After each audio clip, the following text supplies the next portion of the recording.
Guys, let's talk a little bit about Manic Depression, the drive behind this song. And Stevie Ray Vaughan had quoted this song as a waltz. You know, you kind of have that.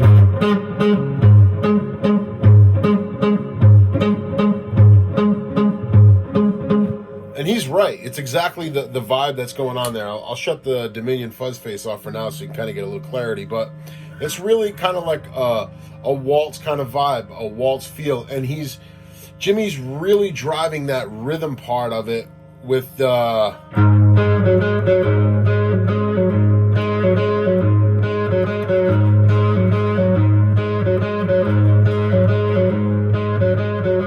you notice I'm switching it up there. I'm doing one.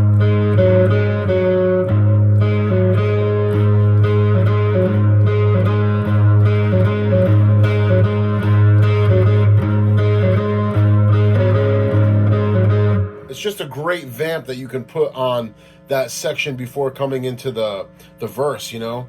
And looking at the verse part, he's really using that classic Hendrix rhythm and lead style, playing the bass line while playing lead in a way, just chunking up the song and kind of making it full. So I was just going to go over some of that stuff because I was just really inspired by the song as of late. If you've been paying attention to the videos, I've been listening to some early Hendrix, and I just think some of that stuff that he does, some of the stuff he was playing it's really, really inspiring, and it's great to listen to now, having taken a step back and just kind of going back to the beginning and listening to some of the stuff he was doing. But, don't mean to be long-winded, but let's talk about that where it comes into the verse, you know. The song's in A.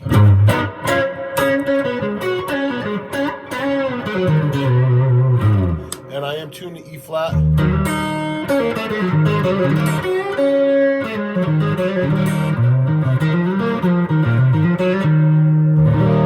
You know, much like Jimi would. And for this, I'm going to put the fuzz on. And now, people, you have to keep in mind, too, that this song, especially if you listen to what's going on in there, there's fuzz all over this. And I really feel like he's playing with the fuzz wide open the whole time. But he's controlling it with the right hand picking and the left hand kind of just being very, very tight and staccato on the verse, you know. So you have that first part is, and it's really straightforward, you know. You're walking from the A to the C sharp, and then you're hitting the E. So you would have, you can hear it that way too. So it's A, C sharp, and E. Same lick, 3 frets down. We're going to take it from the G now.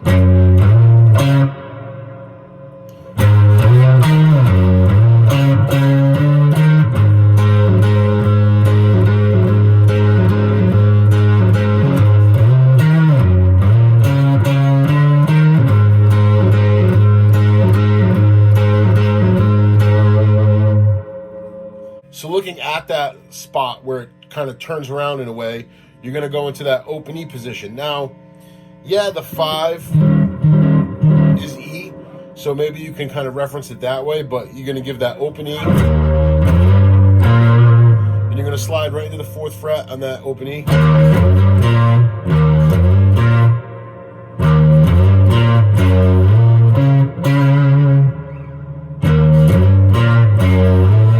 Back to your G, riff.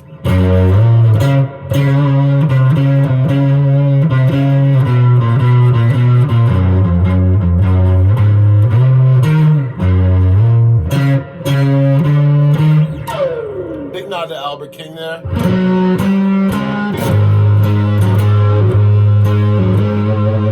We go into the 5 part. We have our open E like I just spoke about.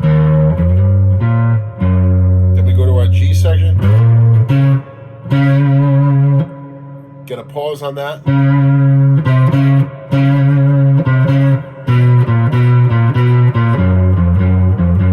so D,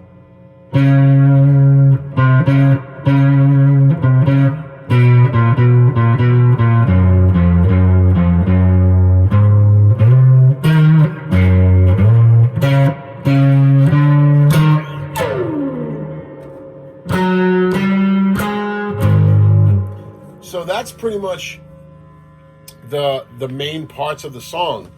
You know, there's stuff when he's building up into the solo. We'll cover that in a second. But you're looking for when it comes to that.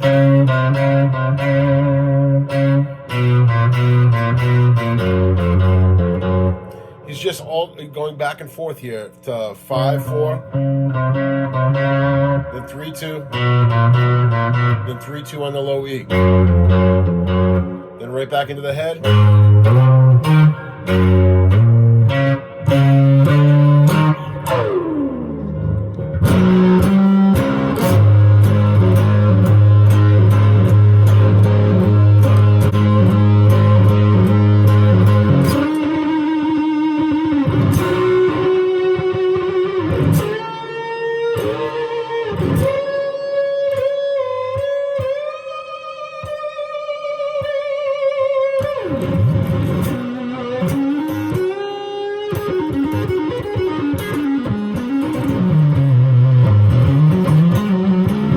That's one of my favorite climactic buildups to a solo. You know, he's letting you know it's coming, and he's doing this really cool double bend.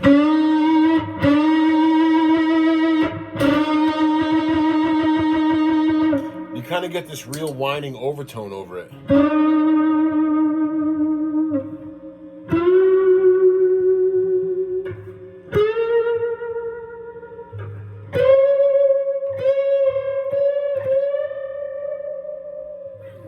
So let's look at those. You're going to bend, if you're playing in the A position, you're going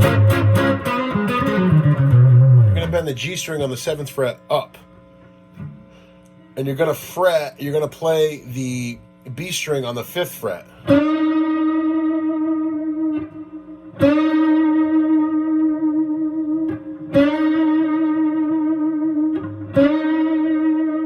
And you're kind of working for that kind of sound where you're going to bend the G but not the B. Because that wouldn't really work that way if you bent them both. So you're going to hold the B string on the 5th fret stationary, but you want to play them both. It's really cool. Like if you listen to some Freddie King had a cool lick like that. So going back to Jimi Hendrix, right? We're going to bend the G string on the 7th, but keep the B planted on the 5th fret. Now you're going to bring that same lick to the 10th fret on the G and keep the B planted on the 8th. Same lick, but on the 14, keep the B planted on the 12th. Now you're going to do that same thing in, we can call it G position, but it's not really. So you're going to want to keep the G string at the 17th.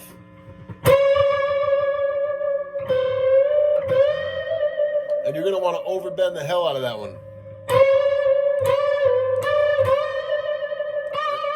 And bring it down with that shaky vibrato.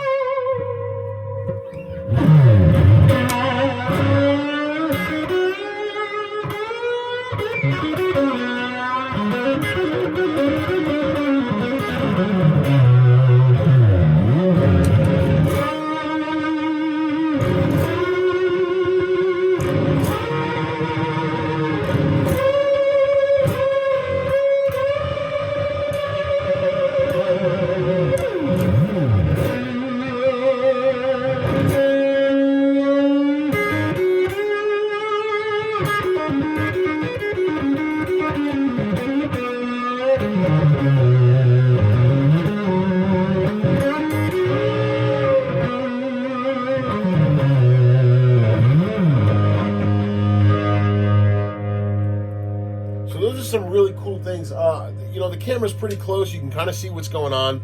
It doesn't have to be crazy detailed because you're kind of getting the vibe of what I'm doing there. With that bend, when you're building into the solo, always try like heck to keep that B string stationary while playing the note, but bending the G to kind of give that whiny feeling, you know?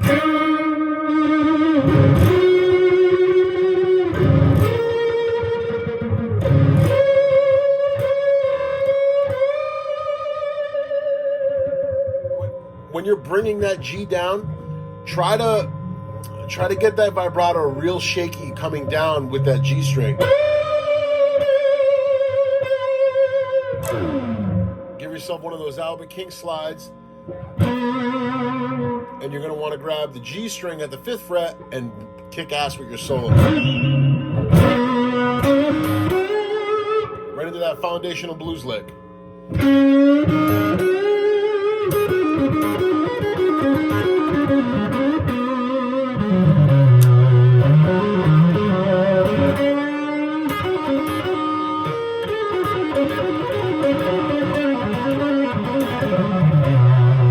Does some crazy fast hectic playing there, and there's a lot you can do, you know.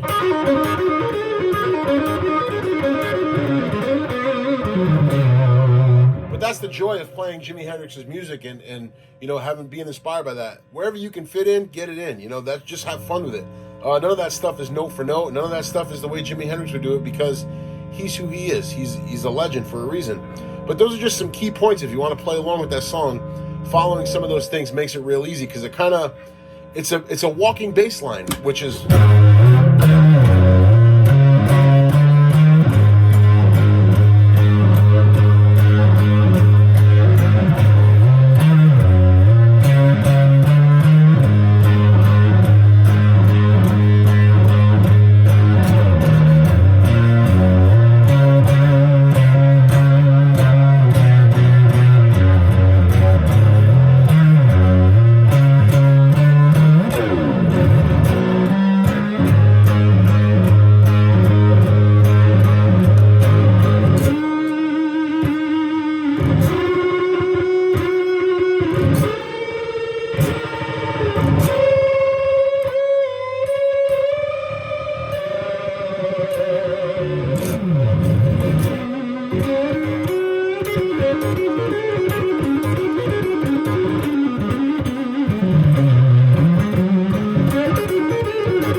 had fun with Stevie Ray Vaughan for so long, but I've been really inspired by a lot of early Jimi Hendrix right now, so maybe we'll start making a series out of that. I appreciate you guys for tuning in and checking it out. Just a couple little riffs to check on, and if you want to see something for a Hendrix riff next week, maybe leave it in the comments below. I'd really appreciate that. We can do more stuff in A, stuff off Are You Experienced. We can do, you know, we can do whatever you want. It's tough with Jimi stuff because it gets copyrighted so easy, but I'll do my best to make it happen. I appreciate you guys, and please leave a comment down below. Let me know what you want to hear, and yeah, we'll talk soon.